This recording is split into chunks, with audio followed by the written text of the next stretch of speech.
Prescreve, pois, estas coisas, para que sejam irrepreensíveis. Prescreve, pois, estas coisas, para que sejam irrepreensíveis. Vamos voltar ao texto, porque preciso de pregar-vos uma mensagem nesta manhã que faz uma pergunta. E a pergunta que esta mensagem tem para vos fazer é: uma igreja que me satisfaz ou uma igreja que sirvo? Uma igreja que me satisfaz ou uma igreja que sirvo? Temos visto nesta carta que Paulo escreveu a Timóteo pastor na igreja de Éfeso, que facilmente uma igreja se pode tornar uma confusão. Na semana passada, lembram-se, falámos acerca disso, das confusões que existiam entre viúvas, saber distinguir as que precisavam de ajuda na igreja das que não precisavam de ajuda, saber distinguir os pastores que precisavam de ser sustentados daqueles que precisavam de ser corrigidos. No caso dos escravos, saberem distinguir os senhores que eram crentes dos que não eram não crentes e honrarem todos. Portanto, estamos contextualizados na confusão que a igreja pode ser, porque a Bíblia assim nos ensina. Claro que depois também sabemos aqueles que estão na igreja há muito tempo, porque já têm essa experiência.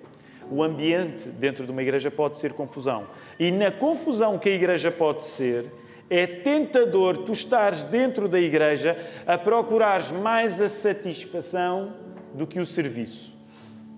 É uma tentação para ti como é uma tentação para mim.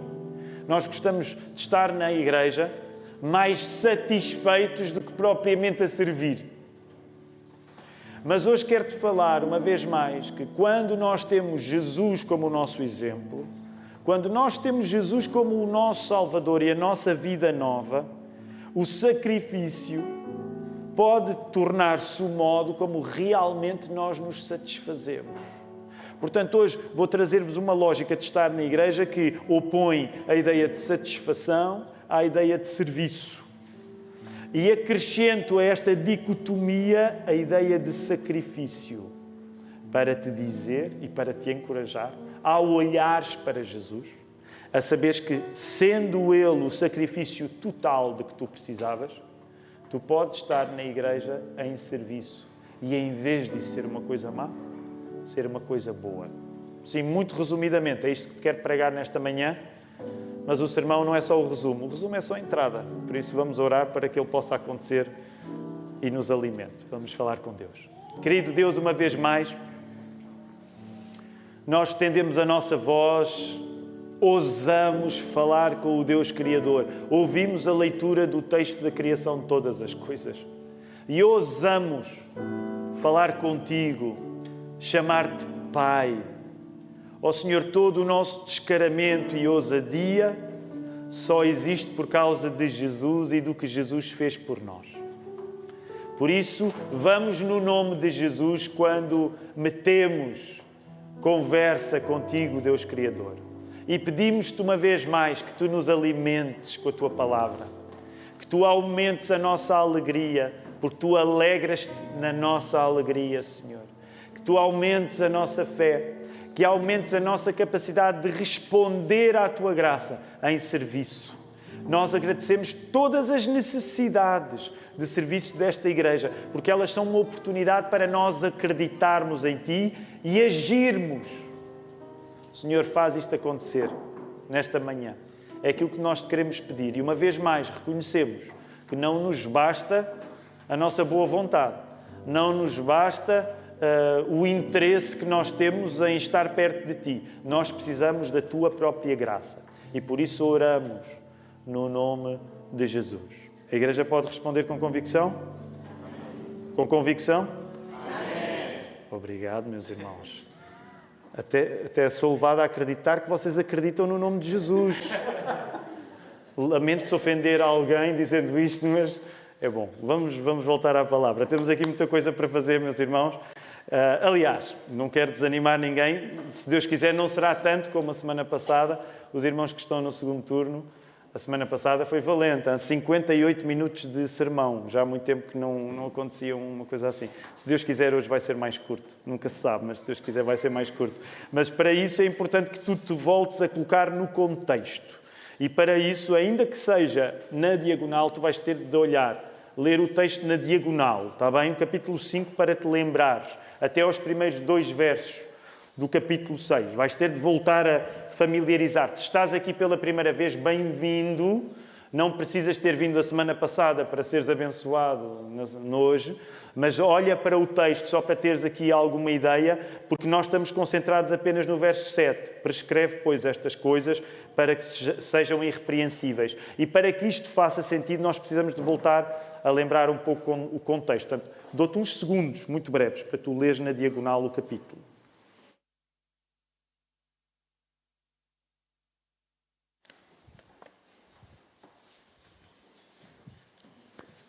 Então, este é o tempo suficiente para teres lido na diagonal. É curto, eu sei que é curto. É curto. Nós vimos na semana passada que na igreja todos são chamados ao serviço. Todos. 100%. Mesmo aqueles que se sintam fracos.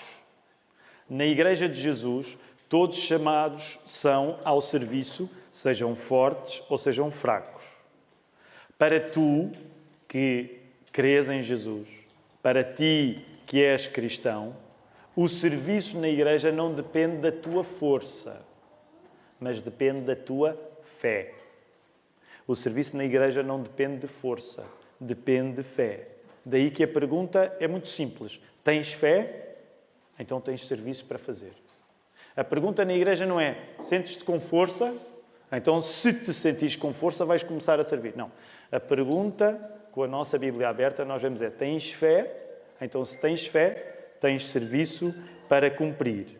E nós atestamos isso precisamente pensando num caso peculiar que o texto na semana passada nos falou, no caso das viúvas. Lembras-te? O caso das viúvas. O apóstolo Paulo, nesta carta, é considerado uma carta pastoral, porque é uma carta que ele enviou para Timóteo. Timóteo era pastor em Éfeso, e o apóstolo Paulo está a dar instruções a Timóteo. E uma das instruções que o apóstolo Paulo precisava dar era em relação a como cuidar das viúvas. E na semana passada, nós vimos que o grupo das viúvas, uma viúva, ser viúva há 2000 anos, era estar numa posição de muita fragilidade. Nem sequer compares com o nosso contexto, por exemplo, no Ocidente, em que, graças ao sistema que temos de pensão, de pensões, graças ao sistema de cuidados de saúde, não é comparável o que uma viúva hoje atravessa com aquilo que ela atravessava há 2000 anos. Então, uma das coisas que eu partilhei contigo foi o paradoxo, a coisa bonita que havia no facto de um grupo de quem se esperava fragilidade, as viúvas, tornar-se na história do cristianismo um grupo de pessoas com força. Quando tu lês a Bíblia, tu compreendes o papel importantíssimo que as viúvas têm nas primeiras comunidades cristãs. E não é só quando lês a Bíblia, porque lês isso nos pais da Igreja. Lês isso na literatura, sobretudo, dos 3 primeiros séculos da era cristã. Tu lês que estas mulheres, que tinham todas as razões para serem consideradas frágeis, elas ganharam uma oportunidade de se afirmarem. Portanto, uma coisa que partilhei contigo a semana passada e que tu tens de lembrar é que a igreja é o lugar onde pessoas fracas se tornam fortes.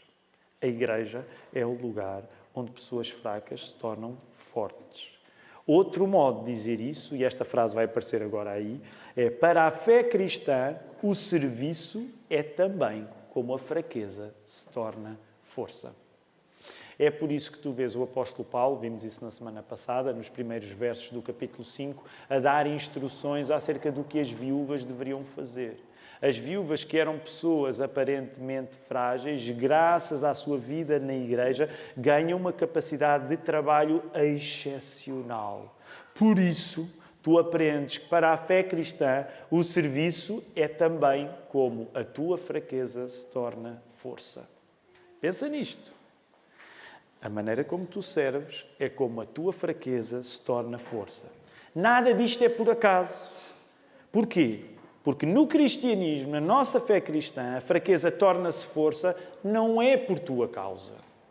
Não é por minha causa, que sou pastor. A tua fraqueza pode tornar-se força na igreja por causa de Jesus. É Jesus a fonte da fraqueza que é tornada força. A fraqueza pode ser força para nós. Porquê? Porque ao sacrificar-se, Jesus tornou os nossos pecados numa perfeição futura. Quando Jesus se sacrificou na cruz, o que Ele também estava a fazer era pegar em todas as nossas falhas, todas as nossas desonras, todo o nosso pecado e a tornar todo esse peso numa perfeição futura. Se quisermos usar uma linguagem mais teológica, é isso que nós queremos dizer quando afirmamos que Jesus, ao morrer, levou sobre Ele os nossos pecados. Ele carregou o peso dos nossos pecados. Um tipo de linguagem de sofrimento que já vinha do profeta Isaías. Quando nós celebramos a Páscoa, voltamos a dar uma atenção especial a estes textos, em que nós vemos que os nossos pecados foram colocados sobre Jesus e, nesse sentido, Jesus foi tornado pecado. Vê bem. Mas graças a esse sacrifício perfeito que Jesus fez, e investimos meses na carta aos Hebreus que enfatiza isto, graças a esse sacrifício perfeito que Jesus fez, todos os nossos pecados não vão ser pecados para sempre. Pelo contrário, encontram um poder de ser perdoados e de serem transformados numa perfeição futura. Quando tu colocas a tua fé em Jesus, tu começas, através da santificação, que é um processo gradual e crescente, da perfeição de Jesus se manifestar em ti. Claro que nós sabemos, porque a Bíblia assim nos ensina, que nós não somos perfeitos aqui. Primeira carta de João, o apóstolo é claro a dizer: se alguém julga que não peca, é mentiroso. Todos nós pecamos ainda aqui, mas nós acreditamos que connosco já está o poder de Jesus a santificar-nos para que um dia, quando encontremos o nosso Senhor, nós sejamos glorificados. A nossa perfeição seja total. Repara, o que te disse agora, em linguagem mais teológica, falando no facto de Jesus, sobre ele ser colocado o pecado e ele nos imputar a nós a sua justiça, é aquilo que na prática te explica que tu és chamado a servir na igreja. Encontras agora a frase aí. Repara, é isso que eu te quero dizer. O sacrifício único de Cristo, porque aconteceu uma vez só, é por isso que nós somos protestantes, evangélicos, porque nós não acreditamos que o sacrifício de Jesus se reproduz na missa. Nós acreditamos que aconteceu uma vez só. O sacrifício único de Cristo, completamente total, é a única base que nos permite acreditar que a nossa fraqueza será tornada em força. Tu não és chamado a servir a igreja quando te sentes forte. Tu não és chamado a servir a igreja quando achas que agora vai correr bem. Tu não és chamado a servir a igreja quando tens a certeza que és mais maduro hoje do que eras há um ano. Não. Tu és chamado a servir a igreja sempre que tu acreditas que o sacrifício de Jesus foi tudo o que tu precisas. A partir do momento em que tu acreditas que Jesus foi competente ao ponto de, na sua morte e na sua ressurreição, tratar de tudo o que tu precisavas tratar com Deus, tu estás apto para servir. A partir desse momento, esse projeto de serviço já não é uma opção, é um futuro. Deus decidiu que as tuas fraquezas se tornassem forças, vivendo tu na confusão que a igreja também é. Sabes, eu sei que muitas vezes nós não pensamos nisto, mas quando a pessoa se afasta da igreja, ela está a desperdiçar uma oportunidade para ter as suas fraquezas tornadas em forças.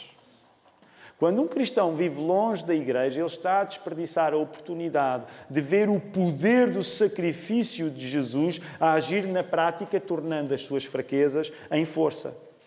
Logo, o modo como tu serves na igreja, o modo como eu sirvo na igreja, reflete se tu compreendes e se eu compreendo que, de facto, o sacrifício de Jesus foi tudo o que era preciso ser feito.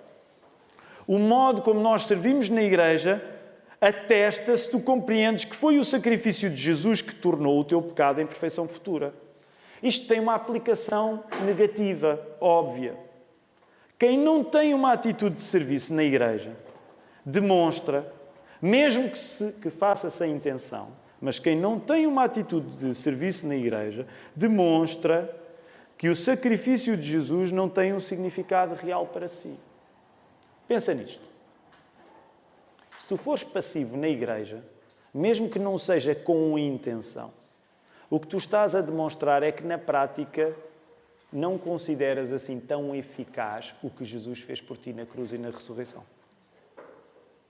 Quando tu te envolves na vida da igreja, por confusa que seja, e a vida na igreja, acredita, é mesmo confusa, mas quando tu te envolves na vida na igreja, significa que na prática tu acreditas mesmo que Jesus fez tudo o que era preciso ser feito. Não tem nada a ver com a tua capacidade, não tem nada a ver com a tua força, não tem nada a ver com a tua competência. Tem a ver com a confiança que tu tens em Jesus. Ninguém está nesta igreja a servir porque recebeu um atestado de prontidão, de aptidão para o serviço. Nós, como Igreja da Lapa, não providenciamos atestados de aptidão para o serviço. O que nós sabemos é que as pessoas que confiam que Jesus fez tudo o que era preciso ser feito, elas naturalmente vão querer servir. Como é que nós diríamos isto pensando na nossa realidade? Como Igreja da Lapa, nós temos todos de manifestar esta atitude de serviço. Porque não faz sentido nenhum que nos reunamos sobre outro fundamento que não o do sacrifício de Jesus por nós na cruz. Eu sei que a frase é longa, mas eu gostava que tu pensasses nessa. Como igreja, nós temos de manifestar uma atitude de serviço porque não faz sentido que nós nos reunamos sobre outro fundamento que não o sacrifício de Jesus. Deixa-me dizer, é bom nós estarmos aqui ao domingo de manhã. Pelo menos eu sou dos que acha que é bom. Pode sempre haver algumas pessoas que vieram aqui, não bem porque lhes apetece. Eu lembro-me, também passei por essa fase. Às vezes há domingos que ainda me sinto assim. O que é que eu estou aqui a fazer? Acontece, e tu sabes, tens de confessar isso ao Senhor. Mas vamos partir do princípio que tu estás aqui e estás contente. Interessante, gosto destas pessoas, caminhamos juntos. Deixa-me dizer, isso é tudo ótimo. Mas se não for o sacrifício de Jesus a base do nosso encontro, há clubes melhores, há combinações melhores para nós fazermos ao domingo de manhã. Se nós não nos juntarmos confiando naquilo que Jesus fez, é por isso que ainda, por exemplo, hoje, sendo o primeiro domingo do mês, nós vamos comer do pão e beber do vinho para lembrar de uma maneira mais física o que Jesus fez por nós. E se de facto não for isso que Jesus fez por nós, tu estás aqui a perder tempo. Eu estou aqui a perder tempo. Estamos todos aqui a perder tempo porque há ocupações mais interessantes do que a igreja. Ou nós nos reunimos com base em confiar que Jesus teve o poder de resolver o nosso pecado diante de Deus, ou há coisas melhores para nós estarmos a fazer um domingo de manhã. Por exemplo, hoje não resisto a dizer isto. Nós, geralmente, os pastores, pelo menos os pastores, o Marco vem... Marco, vieste de carro, certo? Mas eu e o Filipe geralmente vimos de comboio. Nós temos carro também, mas, bem, vimos mais cedo e vimos de comboio. E agora há obras na linha de Cascais, ali a partir da estação de Algés. Então significa que temos de apanhar um autocarro. Além do comboio, temos de apanhar um autocarro. E hoje, para tornar tudo mais complicado, havia uma corrida. Para quem veio da linha de Cascais, não sei se apanharam, mas havia uma corrida. Então, e um dos exercícios que me faz bem a mim e ao Filipe, e estávamos também com o Caleb, que veio connosco, é que eu não sei qual é a tua experiência ultimamente em apanhar os transportes. Nós andamos de transportes praticamente todos os dias, mas o autocarro é sempre um lugar especial. Não há nada como um autocarro, de facto. E no autocarro, imagina um autocarro em que as pessoas estão a apanhar esse autocarro, que não deveriam, porque o comboio deveria levá-las até ao Caixo de Dré, mas não está a acontecer, então elas já vão para lá um pouco amuadas, zangadas, e começam logo a dizer: Senhor Condutor, vamos embora. Portanto, há quanto tempo é que tu não estás num autocarro em que alguém diz: oh, Senhor Condutor, vamos embora? Portanto, imagina o ambiente, nós vimos para louvar, mas as pessoas não estão bem no mesmo comprimento de onda que eu, o Filipe e o Caleb, então as pessoas não nos apetece louvar. Vêm as pessoas a correr, havia uma corrida, e uma senhora começa logo a dizer: para que é isto? Para que é que estão aqui a correr à toa? E como gera-se ali, não é?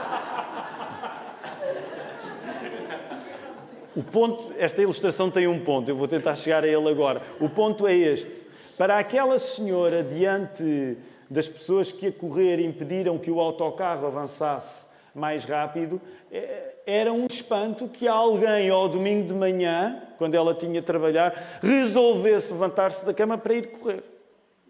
E o que eu te estou a dizer é que se a base da igreja não for o sacrifício de Jesus, até eventualmente ires correr é mais interessante do que estar aqui. Portanto, ou a base é de facto o sacrifício de Jesus, ou tu podias estar a fazer coisas mais interessantes do que estar na igreja. O meu ponto é esse.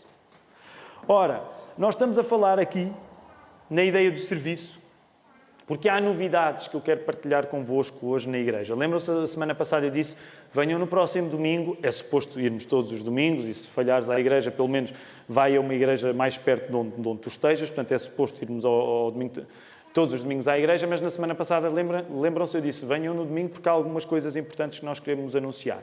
As novidades que vos quero dar nesta manhã ligam-se totalmente a esta lógica de serviço, que é pedida de todos, vinda do sacrifício de Jesus por nós.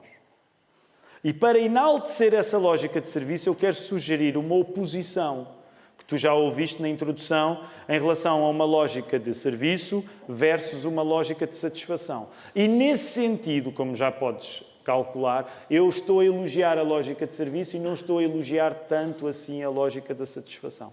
Claro que qualquer pessoa pode dizer, mas uma coisa não tem de ser mutuamente exclusivas. Certo, já lá vamos. Mas para já eu gostava que tu pensasses hoje em compreender este sentido de sermos irrepreensíveis no serviço, do verso 7, vindo de uma lógica que na igreja, quando tu estás, não estás a procurar prioritariamente a tua satisfação, mas deves procurar prioritariamente o teu serviço.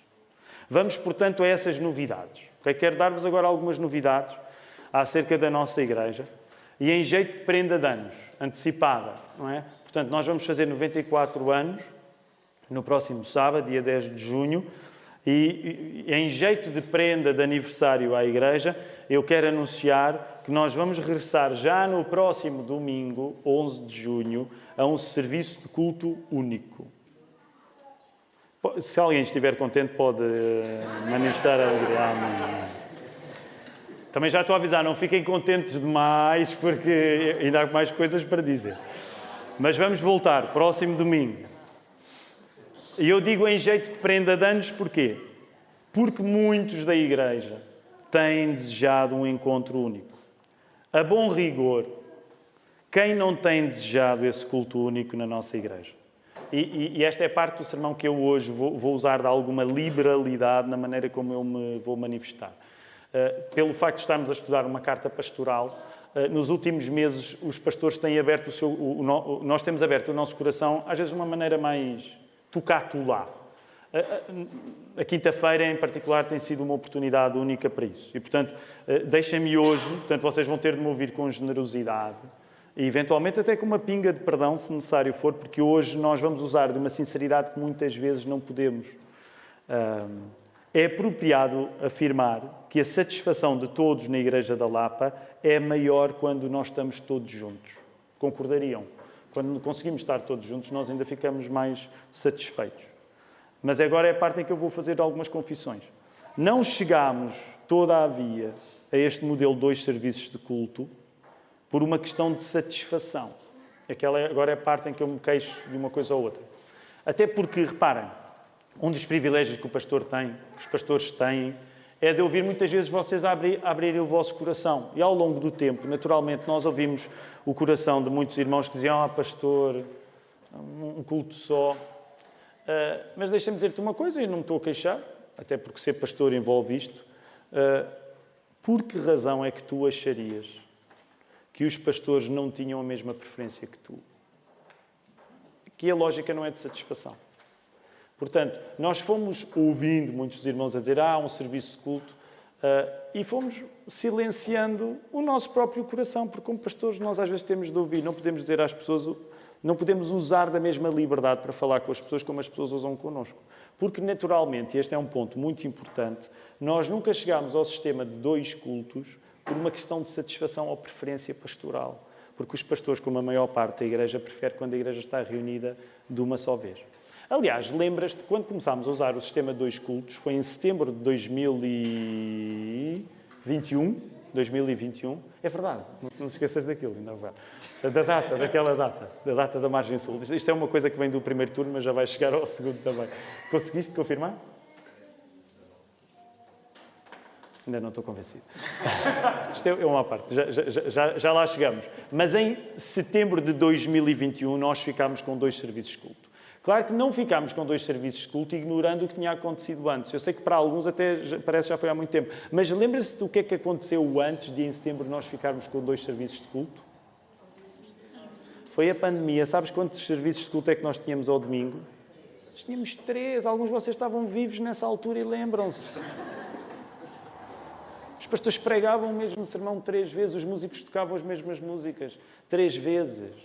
Aliás, veio o Filipe Marques lembrar-me a seguir ao primeiro turno, bem, a rigor, nem era só 3. Vocês lembram-se, no primeiro domingo em que nós fechámos as portas da igreja, nós, porque a margem sul ainda não era autónoma, portanto a margem sul ainda pertencia à Lapa, nós providenciámos 6 reuniões. Eram 3 aqui de manhã, eram 2 na margem sul e havia ainda o turno de quinta-feira. Alguns de vocês vieram ao turno de quinta-feira. Nós tivemos de dividir, nunca foi, nesse sentido, uma satisfação procurada pelos pastores. Nós mantivemos, depois da pandemia, 2 cultos, também por uma mesma lógica de serviço. Não foi satisfação. Foi a necessidade de servir biblicamente a Igreja da Lapa que nos levou a ter 2 serviços de culto, não uma questão de satisfação. Contas a frase aí. Não foi uma questão de satisfação. Porque, naturalmente, os pastores também preferem um culto único. Mas acontece que o número de pessoas pedia por esses 2 serviços de culto. Aliás, ainda hoje, por exemplo, há aqui lugares vazios ainda. Há aqui lugares vazios. Mas deixa-me dizer que provavelmente o primeiro turno, eu não sei, estaria assim, Filipe, estaria a mesma coisa ou com mais pessoas? Portanto, imaginem, para a semana vai ser uma aventura. Já vamos falar da aventura da próxima semana. Mas vai ser uma aventura. Porque não vai ser fácil nós juntarmos esta gente toda. Mas calma, tenho mais coisas para dizer. Por isso, e depois de avaliadas as circunstâncias, a partir dos princípios que nós temos, nós procedemos nesse regime de 2 cultos. E deixa-me afirmar isto convictamente, porque isto tem de ficar hoje claro. E eu, ao longo do tempo, foram alguns irmãos que, quando traziam o assunto, traziam a sua preferência e fizeram bem, porque os pastores estão cá para vos ouvir. Mas também é importante agora, na hora certa, os pastores dizerem-vos algumas coisas acerca do que é a nossa perspectiva. O regime de 2 cultos não vai contra os princípios bíblicos que nós mantemos. Nós respeitamos quem tenha posições diferentes das nossas, mas só alguém muito convicto de uma posição restrita e minoritária tomaria o serviço de culto múltiplo como um desvio às Escrituras. Okay? Nós concedemos, algumas pessoas podem ter uma visão diferente da nossa, mas de facto consideramos que alguém com uma visão muito restrita e minoritária que achará que ter 2 cultos é um desvio às Escrituras. E agora deixem-me dizer isto é importante. Os pastores, falo em nome dos pastores, eu disse que ia usar algum espaço de franqueza hoje. Os pastores desta igreja sabem ler, aprenderam inglês na escola, até o Marco aprendeu inglês na escola, e temos ligações à internet para vos assegurar que nós estamos a par dos debates neste assunto e não fomos persuadidos por quem mantém essa posição restrita e minoritária. E é importante que a igreja saiba disso. Nós sabemos ler, temos ligação à internet, sabemos inglês. Nós estamos a par do debate acerca deste assunto e não fomos persuadidos por quem tem esta posição minoritária mais restrita. E nessa medida, eu estou a dar com uma mão, permitam-me dizer assim, mas estou a tirar com a outra. Assim que for necessário, nós voltaremos sem pinga de culpa a ter 2 cultos. Ok? Isso é importante que a igreja saiba. Sem pinga de culpa, assim que se justificar, a igreja voltará a ter 2 cultos. Portanto, isto deve ficar claro porquê? Porque não foi a lógica da satisfação que orientou o raciocínio do nosso presbitério. Foi a lógica do serviço. Então alguém pode perguntar, pastor, então mas porquê é que estamos a regressar a um culto apenas, tendo em conta que no último mês, consistentemente, a igreja tem estado cheia? Então porquê é que nós vamos estar a fazer isso agora se o número de assistências não desceu? E a minha resposta é esta. Porque chegou a hora de, numa lógica de sacrifício, guardarmos um número de pessoas que constituam um grupo para servir o nascimento de uma igreja nova. Tens aí a frase para poderes compreender. Porquê é que nós vamos ter um culto só?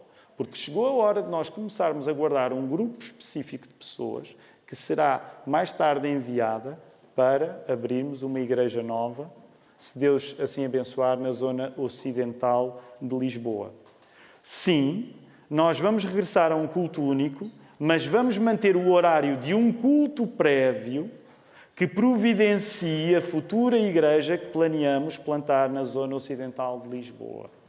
ok? De facto, já vos vou dar os horários. Nós vamos voltar a um culto único, mas vamos manter um culto prévio, já vos vou dar mais detalhes acerca deste culto prévio, que serve para cuidar de um grupo que será o início de uma igreja nova a plantar na zona ocidental de Lisboa. Não é a primeira vez que fazemos isto. E daí é que veio este debate acerca de datas no primeiro turno, que ainda temos de ir buscar provas históricas mesmo verificáveis. Nós, no passado, já fizemos isto na Margem Sul. E há um debate acerca de se a primeira reunião aconteceu em 2018, defendo eu, ou se aconteceu em 2019, defendo o Filipe. E ainda não está resolvido este debate. E pronto, é para vocês verem, eu disse isto no primeiro turno e vou fazer questão de dizer no segundo, é para vocês verem o tipo de discussões que o presbitério tem. Parece um casal de 60 anos. Foi em 2018, não foi nada em 2018, foi em 2019. Pronto, é este tipo de discussões, mas nós vamos apurar o que é que aconteceu, independentemente de ter sido 18 ou 19, o que é que aconteceu na Margem Sul e que de parecido vai acontecer agora. Nós começámos, antes ainda de termos um lugar na Margem Sul, com reuniões em casa de famílias da Margem Sul. Alguns estavam lá, há uma fotografia tirada na casa da família Xavier, numa primeira reunião que houve. E durante alguns meses, ainda antes de haver um lugar, houve reuniões mensais em casa de várias famílias. Então, o que é que nós estávamos a fazer? Estávamos a fazer a mesma coisa que vamos querer fazer agora. Constituir um grupo, trabalhar para a unidade desse grupo, para que ainda antes do lugar existir, esse grupo já esteja a ser equipado para ser a futura igreja. Claro que há uma diferença grande em relação à experiência da Margem Sul. Em comparação com a Margem Sul, o fator geográfico não desempenha o mesmo papel. Porquê? Porque na Margem Sul, quando nós começámos este trabalho, havia logo várias famílias da Margem Sul. Portanto, havia muita Margem Sul na igreja para nós dizermos faz sentido termos uma igreja nova na Margem Sul. Agora, também deixa-me dizer, e há detalhes que eu não tenho tempo para te dar hoje, na quinta-feira, porque nós podemos falar acerca disto. Deixa-me dizer-te uma coisa. Na Margem Sul aconteceu, apesar de haver logo muita gente que era da Margem Sul, duas coisas aconteceram. Houve pessoas que disseram logo, vamos para a Margem Sul e eu vou ser uma das pessoas que vai lá ficar.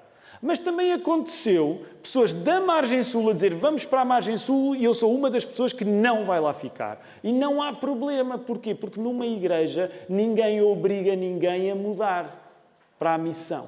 Portanto, esta é uma das coisas que eu também te quero assegurar agora que temos planos novos. Ninguém te vai obrigar a sair da Lapa. Ok? Aliás, eu gosto sempre de contar esta história. Está ali o irmão Sérgio, ele não me deixa mentir. O irmão Sérgio foi dos maiores patrocinadores da Margem Sul, da ideia da Margem Sul, e foi precisamente a pessoa que disse vamos abrir essa igreja na Margem Sul, eu moro na Margem Sul, mas eu não vou lá ficar. E não ficou.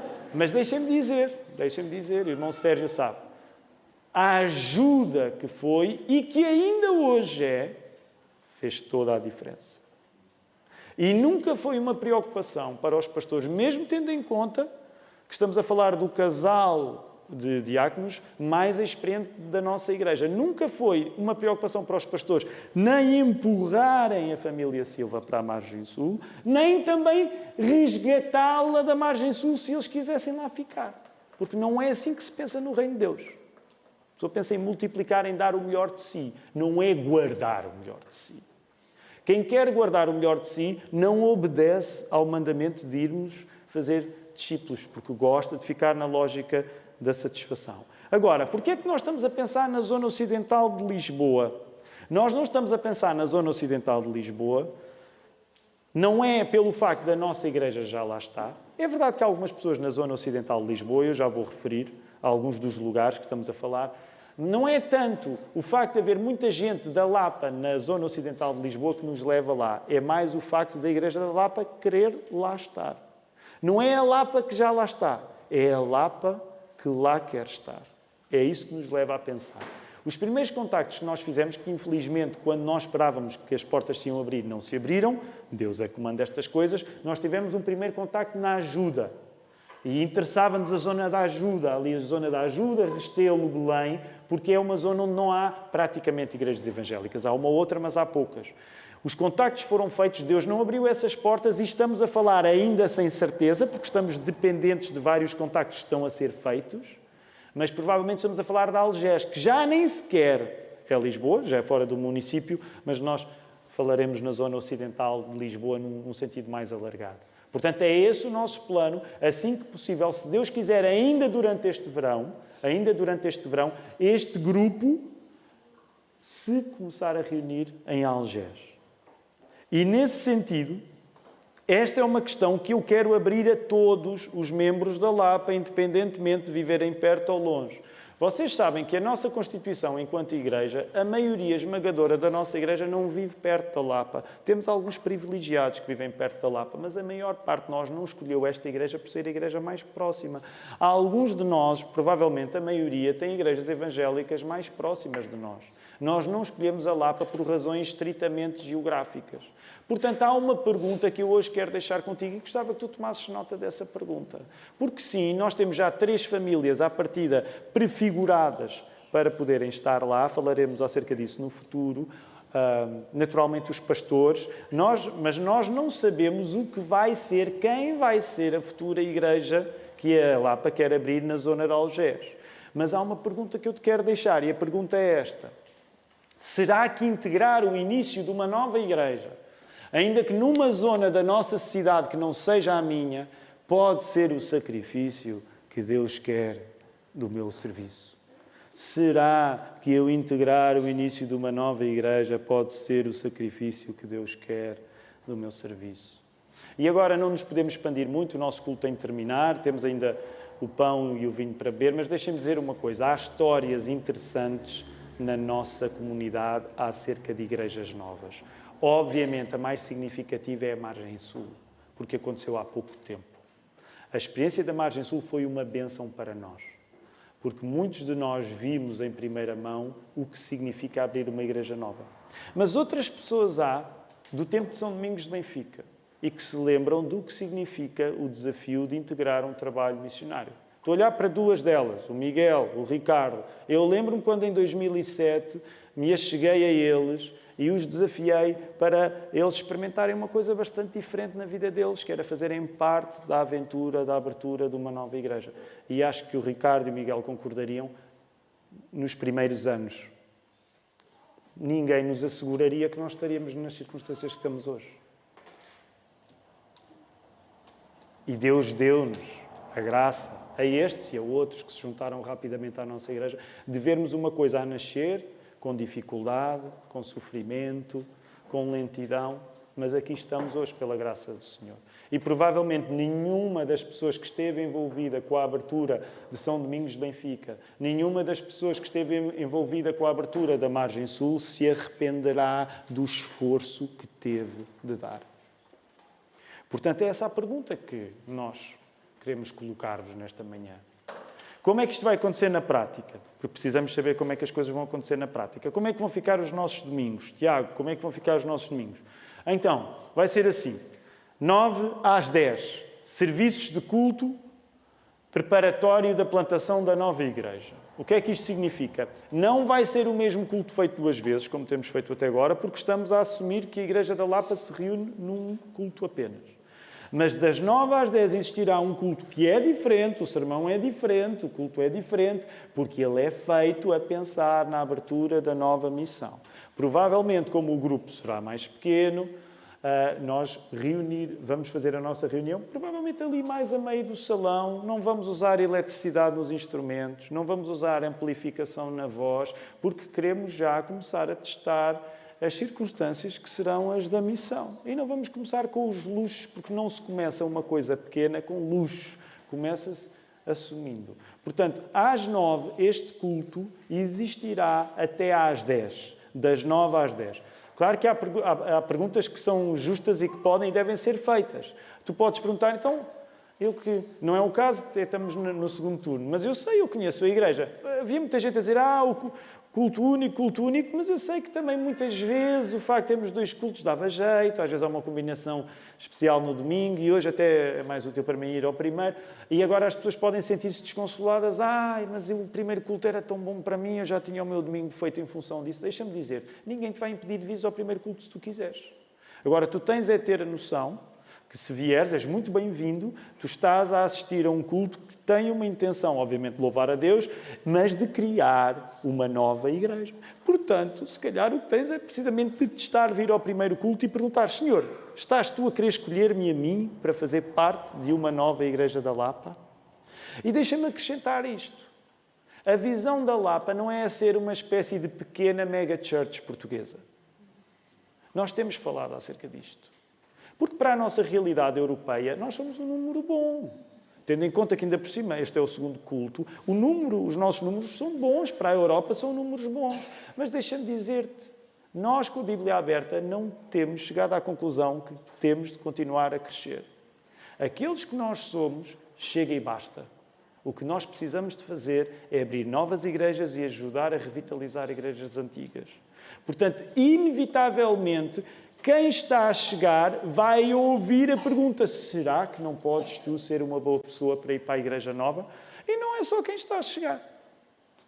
É mesmo quem já cá está há muito tempo. Será que eu não serei uma pessoa boa nova, uma boa pessoa para a nova igreja? Então, 9 às 10 vai ser o serviço de culto preparatório. Das 10h15 às 11h15 serão os cursos da escola bíblica. Okay? Ou 10h15 às 11h15. E o culto da Lapa, 11h30. Domingo, meus irmãos, isto vai ser mesmo... Estou já a avisar, não é? Estou já a avisar. Portaria, vamos ter a bênção, mas nós vamos ter de ter... Este salão vai ter de receber todas as pessoas que estão aqui. Ok? Vai ter de ter condições. E isto significa que tu não podes vir numa lógica de satisfação.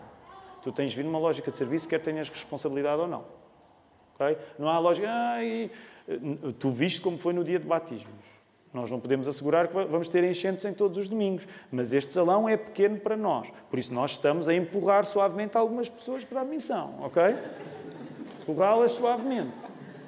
O Espírito é que vai fazer esse trabalho porque eu não consigo convencer-vos. Mas nós no culto vamos ter de dar o nosso melhor para recebermos todas as pessoas. E permitam-me só dizer isto, o sermão já vai longo. A prioridade no que diz respeito a receber tem de ser sempre dar lugar a quem chega pela primeira vez. Portanto, o próximo domingo vai ser bom, vamos voltar a ter um culto só, mas é numa lógica de serviço primeiro e não de satisfação. Para terminar, volta aí ao verso 7. Eu sei que fizemos uma digressão que em grande parte levantou o voo do texto e que baseei-me sobretudo naquilo que tinha pregado na semana passada para trazer estas novidades da vida da nossa igreja. Tu tens aqui uma ideia que nos parece sempre irrealista, porque ser irrepreensível, quem é irrepreensível? Deixa-me dizer-te, ser irrepreensível na igreja, como Paulo pedia a Timóteo, significa preferir uma lógica de sacrifício a uma lógica de satisfação.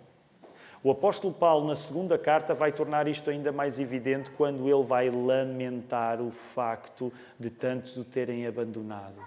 O que é que tu achas? A pessoa que abandona a igreja é porque se sacrificou demais ou é porque procurou uma satisfação maior?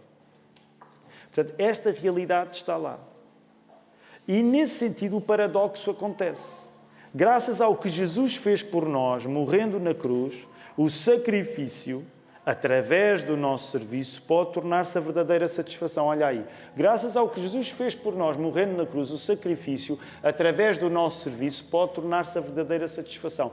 Nós estamos preparados para ouvir as dúvidas, as questões, as perguntas da igreja e, eventualmente, até a igreja nos dizer: pastor, eu tenho um certo receio que nós estejamos a pôr o carro à frente dos bois, não é? A carroça à frente dos bois.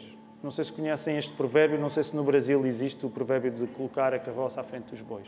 Mas lembrando o sermão de domingo passado, há uma palavra de ânimo que eu vos quero trazer. E, eventualmente, nós estamos a colocar, de facto, a carroça à frente dos bois. Mas lembra-te daquilo que foi pregado na semana passada. Os bois já cá estão. Estou cá eu, está cá o Filipe, está cá o Mark e nós vamos avançar. Imagina se tu correres o risco de te deixares influenciar ao ponto de começares a servir mais. Cuidado! Podes correr o risco de te satisfazer mais em Jesus também. E é por isso que nós queremos louvá-lo ainda. Vamos fazê-lo.